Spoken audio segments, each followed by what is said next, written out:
ఈ స్థాయిలో రాని వ్యతిరేకత, ఈ స్థాయిలో ఏకం కాని మైనారిటీలు ఇప్పుడు వక్ఫ్ విషయంలో మాత్రం ఎందుకు దీన్ని ఇంతగా వ్యతిరేకిస్తున్నారు? ఎందుకు లేదు, సిఏఏ తర్వాతనే కదా ఢిల్లీలో హింసాకాండ జరిగింది, హిందువుల్ని ఊచకోతకొచ్చినటువంటి సంఘటనలు.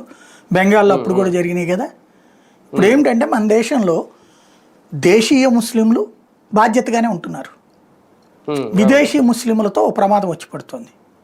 దాంతోపాటు స్వదేశంలో ఉంటూ విదేశీ మనస్తత్వం ఉన్న పాకిస్తాన్ మనస్తత్వం ఉన్న ముస్లింలు ఒక 5 నుంచి 10% ఉంటారు. వీళ్ళు ఈ మోసగాళ్ల బారిన పడుతుంటారు. వీళ్ళలో ఒక ఆవేశం ఎక్కువ ఉంటుంది కానీ ఆలోచన ఉండదు. వీళ్ళ ఆలోచన లేనటువంటి తత్వాన్ని సొమ్ము చేసుకునేటటువంటి విదేశీ శక్తులు ప్రభావితం చూపెడుతున్నాయి. వాళ్ళు ఓపెన్గా ఇక్కడ తిరగలుగుతున్నారు. దానివలన ఎదురవుతున్నటువంటి ప్రమాదం ఇది. అంటే ఇందులో ఇంకొక పాయింట్ కూడా, ముస్లింల్లో కూడా మహిళలకు వచ్చే అవకాశాలని ముస్లింలే అంగీకరించలేకపోతున్నారు.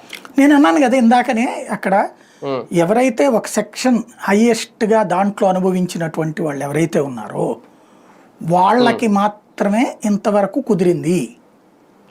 వాళ్ళు తిన్నారు, బతికేశారు. ఇప్పుడు వాళ్ళ నుంచి మార్పు రావాల్సిన అవసరం ఉంది. ఆ మార్పు వస్తుంటే తట్టుకోలేకపోతున్నారు. ఇప్పుడు వాళ్ళకి మహిళలకి ప్రయారిటీ ఉండేది కాదు. ఇప్పుడు త్రిబుల్ తలాక్ అనేటటువంటి తెచ్చాక మహిళలు కేసు పెడుతున్నారు, ఇవాళ కోర్టులకు వెళ్తున్నారు. చట్టం